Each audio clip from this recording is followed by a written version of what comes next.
Assalamualaikum warahmatullahi wabarakatuh.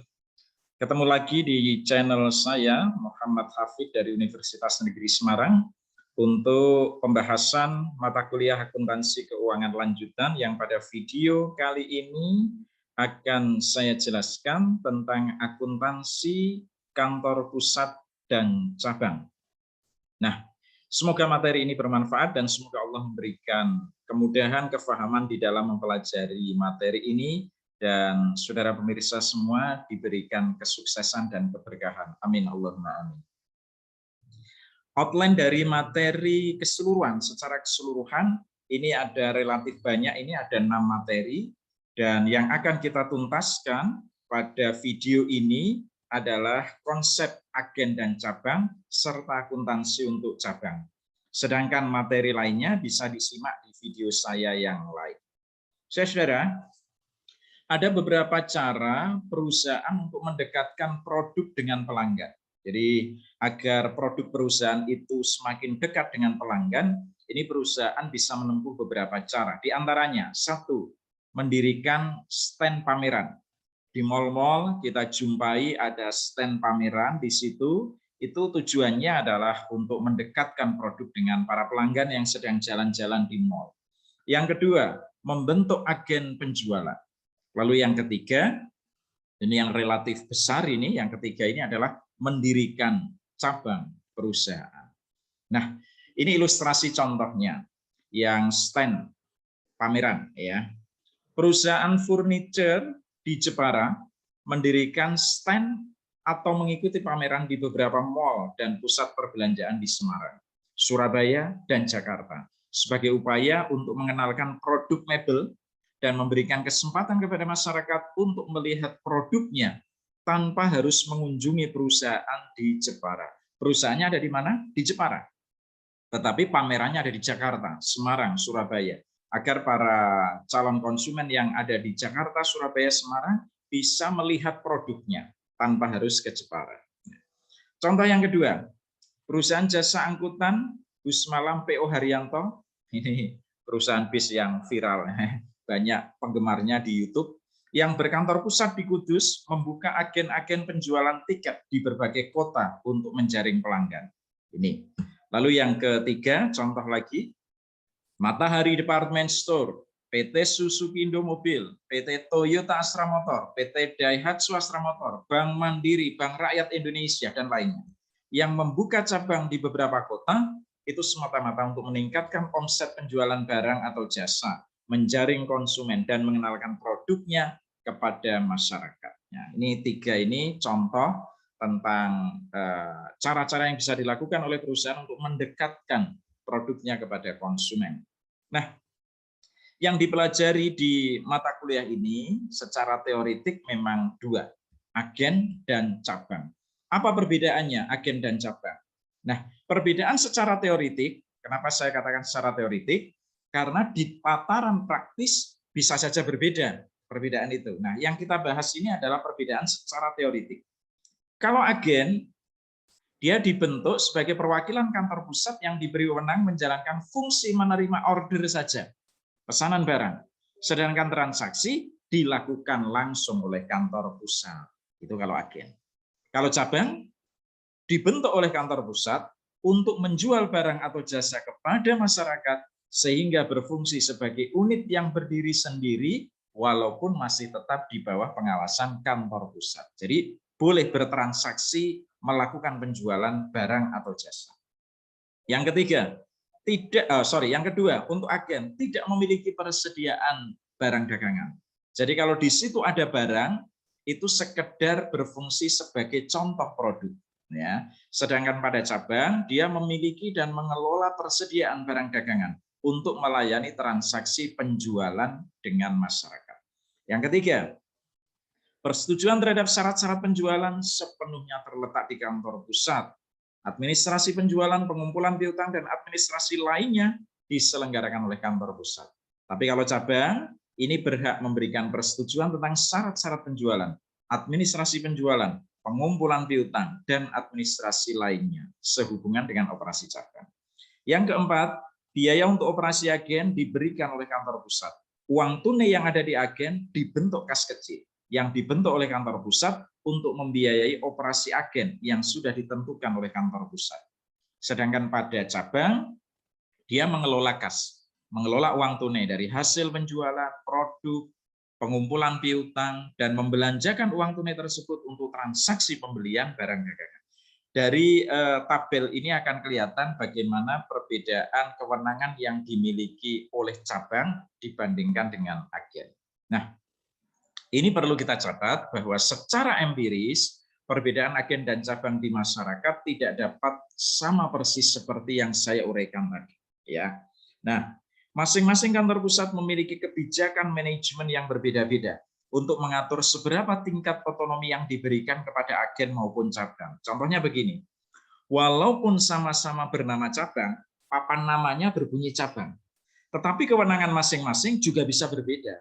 Pada beberapa bank, setiap cabang yang dimiliki memiliki kewenangan memberikan persetujuan pengajuan kredit nasabah sampai jumlah berapapun. Sementara pada bank lain, setiap cabang yang dimiliki mempunyai kewenangan memberikan persetujuan pengajuan kredit sampai jumlah tertentu. Nah, kewenangan yang diberikan berbeda-beda. Di masyarakat, labelnya tertulis agen, tulisannya begitu agen. Tetapi faktanya bisa melakukan penjualan, juga bisa. Ya, sehingga perbedaan tadi yang saya sampaikan di tabel secara teoritik, ini tadi, ya, itu kadang di masyarakat berbeda. Baik, sekarang kita masuk ke persoalan kedua, bagaimana akuntansi untuk agen. Agen tidak menyelenggarakan pembukuan dalam bentuk sistem akuntansi keuangan. Nah, untuk kepentingan akuntansi, agen itu hanya mengadministrasikan dengan cara menyimpan dan melaporkan bukti-bukti transaksi, nota, kwitansi, atau bukti-bukti transaksi lainnya, lalu diserahkan kepada kantor pusat. Yang melakukan akuntansi adalah kantor pusat. Jadi di agen tidak ada sistem akuntansinya. Nah, sistem akuntansi untuk agen itu ada dua sistem. Jadi sekali lagi, sistem akuntansi untuk agen, tulisan ini maksudnya yang menyelenggarakan adalah kantor pusatnya. Itu ada dua sistem. Yang pertama, laba atau rugi yang diperoleh dari aktivitas penjualan melalui tiap-tiap agen tidak diidentifikasi secara terpisah atau dicampur. Maksudnya dicampur, semua agen yang dimiliki penjualannya dicampur jadi satu, bahkan termasuk penjualan kantor pusat jadi satu. Yang kedua, laba atau rugi yang diperoleh dari aktivitas penjualan melalui tiap-tiap agen diidentifikasi secara terpisah untuk masing-masing agen. Sehingga kalau cara yang kedua ini dipilih, ini kantor pusat bisa melakukan evaluasi agen mana yang paling oke, agen mana yang paling rendah kontribusinya. Karena yang melakukan penjualan tetap kantor pusat, tetapi penjualannya itu gara-gara agen itu yang berfungsi sebagai tempat pameran itu. Karena agen itu eksekusi penjualannya dilakukan oleh kantor pusat. Nah, sekarang contoh ini. Aduh, tidak terlihat ya. Ini, maafin, tidak terlihat. Sebentar, ya. PT Divani Furniture Jepara, sebuah perusahaan mebel, membentuk beberapa agen penjualan di beberapa kota besar di Indonesia. Salah satu agen penjualan yang dibentuk adalah stand pameran atau fair stand yang berada di Java Supermall Semarang, yang diberi nama agen Java Supermall. Mohon maaf, penyebutan nama ini hanya untuk pembelajaran saja. Jadi saya mohon maaf kalau menyebut nama salah satu mall di Semarang. Berikut ini adalah transaksi yang terjadi selama bulan Juli 2015 sehubungan dengan agen Java Supermall. 1. Pengiriman sampel atau contoh produk berupa produk mebel ukiran seharga 50 juta. Dikirim dari perusahaan Jepara ke pameran itu. Yang kedua, pembentukan dana kas kecil untuk agen Java Supermall 1 juta. Yang ketiga, penjualan secara tunai mebel melalui agen Java Supermall 25 juta dengan harga pokok 20 juta. Maksudnya yang melakukan penjualan tetap kantor pusat. Tetapi penjualan itu gara-gara kontribusi dari agen Java Supermall. Ada calon konsumen datang melihat-lihat produk di Java Supermall, di agen itu, lalu tertarik, lalu betul-betul membeli, dieksekusi oleh kantor pusat. penjualan secara kredit, dan seterusnya. Ya. Berikutnya, beban sehubungan dengan agen Java Supermall yang dibayar langsung oleh kantor pusat terdiri dari gaji bulan Juli untuk 2 orang staf penjualan, masing-masing 1.500.000, dan beban sewa stand pameran 3 juta. Laporan penggunaan dana kas kecil dan pengisian kembali dana kas kecil terdiri atas beban keperluan agen berupa pengharum ruangan, fotokopi, dan lain-lain 500.000. Ya. Oke, nih jurnalnya bagaimana? Jadi kalau yang sebelah kiri itu adalah metode terpisah, yang sebelah kiri ya, yang sebelah kanan yang tidak terpisah, yang tercampur ya. Yang sebelah kiri ini yang terpisah ya. Aktivitas agen tertentu dipisahkan dengan aktivitas agen lain dan juga kantor pusat. Laba atau rugi yang timbul dari agen tertentu dipisahkan ya. Itu yang kiri. Contoh. Oh, tadi ya kita bahas jurnalnya bagaimana. Pengiriman sampel produk berupa produk mebel ukiran 50 juta. Jurnalnya persediaan agen Java Supermall 50 juta, debit persediaan barang kredit 50 juta. Yang tidak terpisah atau yang campur jurnalnya sama. Persediaan agen Java Supermall debit 50 juta, persediaan barang kredit 50 juta. Jelas ya jurnal ini ya. Artinya persediaan barang di perusahaan Jepara berkurang kredit, tapi persediaan di agen Java Supermall bertambah debit. Membentuk dana kas kecil. Jurnalnya kas kecil agen Java Supermall debit 1 juta, kasnya berkurang, kas kredit 1 juta. Ini akuntansi menengah, intermediate accounting. Cuma di intermediate accounting biasanya akunnya kas kecil debit kas kredit. Nah, ini kas kecil agen Java Supermall karena banyak kas kecilnya ya. Nah, itu untuk mengidentifikasinya saja, kas kecil agen Java Supermall debit kas kredit. Yang sebelah kanan metode tercampur juga kas kecil agen Java Supermall debit 1 juta, kas kredit 1 juta. Berikutnya, penjualan secara tunai mebel melalui agen Java Supermall 25 juta, harga pokoknya 20 juta. Yang secara terpisah, jurnalnya kas debit 25 juta, penjualan agen Java Supermall kredit 25 juta. HPP agen Java Supermall debit 20 juta, persediaan barang kredit 20 juta. Ingat di sini, akun penjualan maupun harga pokok penjualan di belakangnya ada tambahan tulisan agen Java Supermall. Ini karena metode terpisah tadi. Ya, sistem yang dilakukan secara terpisah. Tapi kalau yang kanan dicampur, nggak usah dibedakan itu. Jurnalnya ya seperti menjual biasa. Kas debit 25 juta, penjualan kredit 25 juta, HPP debit 20 juta, persediaan barang kredit 20 juta. Bedanya apa? Yang di sebelah kiri ada tambahan agen Java Supermall, agen Java Supermall. Pak, kenapa kasnya tidak ada tulisan agen Java Supermall? Yang diberi keterangan agen Java Supermall adalah akun-akun nominal, pendapatan dan beban. Karena kita mau menelusur mencari laba atau rugi dari masing-masing agen dapat diidentifikasi sendiri-sendiri, terpisah. Tujuannya itu, maka ini belakangnya diberi agen Java Supermall, agen Java Supermall. Sekali lagi, untuk akun nominal, pendapatan dan beban. Berikutnya, penjualan secara kredit. Sama seperti tadi ya, kalau tadi tunai sekarang kredit. Maka jurnalnya piutang usaha debit 12.500.000, penjualan agen Java Supermall kredit 12.500.000. HPP agen Java Supermall debit 10 juta, persediaan barang kredit 10 juta. Kalau yang tercampur sebelah kanan tidak dibedakan.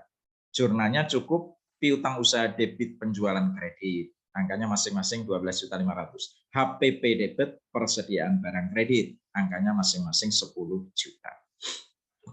Berikutnya, ini juga beban sehubungan dengan agen Java Supermall tadi ya, bayar gaji dan bayar sewa. Nah, jurnalnya ini beban gaji agen Java Supermall, ingat akun nominal belakangnya tambahi agen Java Supermall 3 juta. Beban sewa agen Java Supermall 3 juta. 1.500.000 untuk 2 orang ya, 3 juta betul. Kas kredit 6 juta. Kasnya nggak usah ditulis agen Java Supermall. Karena yang diberi tulisan agen Java Supermall hanya akun nominal. Yang sebelah kanan tidak dibedakan, tidak usah ditambah agen Java Supermall karena ini memang dicampur. Jurnalnya beban gaji debit 3 juta, beban sewa debit 3 juta, kas kredit 3 juta. Berikutnya, laporan penggunaan dana kas kecil untuk parfum tadi ya, pengharum ruangan, fotokopi ya. Beban keperluan agen Java Supermall, debit 500.000, kas kredit 500.000. Kalau jurnalnya seperti ini berarti perusahaan menggunakan sistem dana kas kecil apa? Ada dua ya, intermediate accounting diingat, ada sistem dana tetap, sistem dana tidak tetap. Kalau ini pakai sistem dana tetap. Ya. Yang kanan, beban keperluan kantor, debit, tidak usah ada tulisan agen, kas kredit, angkanya 500.000. Berikutnya menutup akun pendapatan dan beban agen Java Supermall. Penjualan tempatnya kredit ditutup, maka kita debit. Penjualan agen Java Supermall 37.500.000. Tadi ya, dijumlahkan. Lalu HPP agen Java Supermall, kredit 30 juta. Beban gaji agen Java Supermall, kredit 3 juta. Beban sewa agen Java Supermall, kredit 3 juta. Beban keperluan agen Java Supermall, kredit 500.000. Cukup berhenti, ada selisih, maka laba rugi agen Java Supermall kredit 1 juta. Kalau akun laba atau rugi bertempat di kredit berarti laba. Ya, jadi penjualannya, pendapatannya lebih besar daripada bebannya. Pak, yang sebelah kanan apa enggak di jurnal, Pak? Di jurnal. Tetapi sengaja tidak saya tuliskan di sini karena apa? Pengerjaannya bersama-sama dengan penutupan akun pendapatan dan beban furniture Jepara secara keseluruhan. Maka sengaja tidak saya tuliskan begini, penjualan debit 37.500.000. Tidak, saya khawatir saudara salah paham. Ada jurnal penutup tetapi dilakukan bersama-sama dengan seluruh agen dan kantor pusat. Jadi mungkin jurnalnya ya penjualan debit 3 miliar seperti itu. HPP kredit tidak ada tulisannya agen Java Supermall ya. HPP kredit 2 miliar dan seterusnya bersama-sama dengan yang lain. Oke, berikutnya itu akuntansi untuk agen ya. Nah, materi-materi berikutnya bisa disimak di video saya yang lain. Demikian, semoga bermanfaat. Jangan lupa saudara yang belum subscribe boleh subscribe channel saya untuk menerima informasi terbaru dari materi keakuntansian dari saya. Wallahul muwaffiq ila aqwamit thoriq. Wassalamualaikum warahmatullahi wabarakatuh.